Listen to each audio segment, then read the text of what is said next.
Arun Jaitley, first, what is the political import of this moment? Because in many ways, the battle has just begun.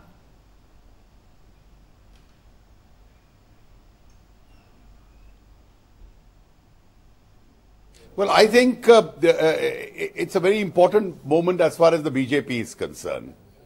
One criticism of the BJP which was made over the recent periods of time was that you've not been able to settle the leadership issue. And I think well before the next general election, 7 to 8 months before the general election, we've announced decided on the leadership issue. Secondly, it marks an important generational change in the BJP. The third important factor is that all recent indications, our own assessment of public opinion, opinion polls, have all indicated that Narendra Modi's popularity amongst most of his contemporaries within the BJP and outside, he's quite ahead. And therefore, for the party to be led by somebody who has the largest acceptability amongst the available talent in the party, I think it's a very important step as far as the BJP is concerned. But you say that you've settled your leadership issue, which was a contentious issue that dogged you for years. But the fact is that it's not been without its share of drama. LK Advani today openly questioning the style of Rajnath Singh in a letter, staying away from the parliamentary board meeting. How much of a dampener has this been for what should have been a celebratory moment?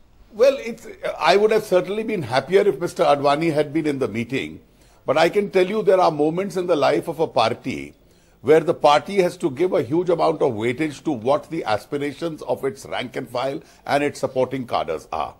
Now, in the last 1 year or so, when it became apparent that Mr. Modi was the most acceptable amongst the prime ministerial candidates in the BJP, the pressure on the party from its own rank and file, its supporting base from the people was huge.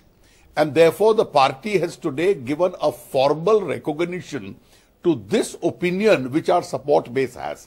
Now, the party had to choose between the reservation which somebody may have had with the large acceptability of Mr. Modi amongst the support base of the party.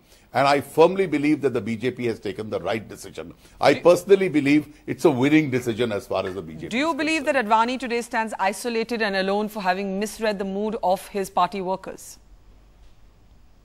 Well, I won't use any of these adjectives because, be that as it may, all of us, myself included, and I am one of the foremost who says this, has the greatest personal regard for Mr. Advani.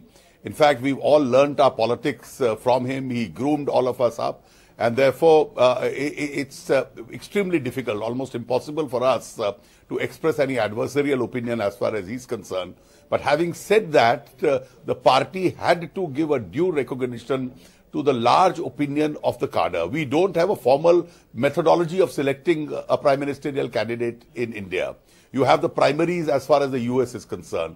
You have the party conventions and a vote as far as England is concerned. Other democracies have matured their methodology of selecting a candidate. We don't have a formal selection system. But the process through which we've undergone in the last 2-3 years is the Indian equivalent of the primaries, and we certainly had to give due regard to the aspirations of our cadres. Okay, but Modi has been described, Arun Jaitley, as charismatic yet contentious, popular but polarizing. Do you accept the description that he's your most popular but also your most divisive leader? And will Modi now have to change now that he's on the national stage? Well, I think because of the background of 2002, these adjectives are being used. But if you look at the history of the last 11 years subsequent to 2002, I think he's tried to rewrite the history in Gujarat. And therefore, I am sure that his critics will also have to rewrite the adjectives that they used for him. But does he need to be different, Arun Jaitley, from the Modi that we have known? After all of India is not Gujarat. Well, if people start looking at him on basis of what he's done in the last 11 years in Gujarat, I am sure they'll also see him through a different eye. And if you work at the center, the working at the center in a coalition government along with other colleagues could be substantially different from the work in a state. I am sure he has also learnt and grown a lot on the strength of his experience. And I'm sure his critics also will will be well advised to reassess him.